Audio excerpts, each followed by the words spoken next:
Vishal sir, April 26ஆம் தேதி Vishal sir இங்க ஏப்ரல் 26ஆம் தேதி ரத்தனம் படம் வர மாதிரி இருந்தது. அது கூட வந்து அரண்மனை 4 வர மாதிரி இருந்தது. நீங்க சில கேள்விகள் கேட்டீங்க, சில கோவப்பட்டீங்க. இப்போ அரண்மனை 4 மே 3க்கு போயிருக்கு.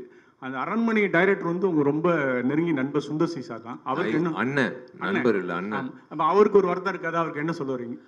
ஐயோ, நான் வந்து தள்ளி போக சொல்லி நான் சொல்லலையேங்க. எனக்கு அந்த அதிகாரம் இல்லையே. நான் யாருங்க இன்னொரு படம் தள்ளி போ சொல்றதுக்கா? நான் அந்த மாதிரி பயன்படுத்தவே முடியாது. நான் அந்த மாதிரி பாவம்லாம் பண்ண மாட்டேங்க. எல்லா படமும் ஓடணும். காம்படிஷனில் வந்து 8க்கு 8 லைன் ஏன் போடுறாங்க? 100 மீட்டர் ரேஸில் எதுக்கு ஒருத்தர் மட்டும் ஓடல? உசைன் போல்ட் மட்டும் ஓடினா நீங்கள் பார்ப்பீங்களா?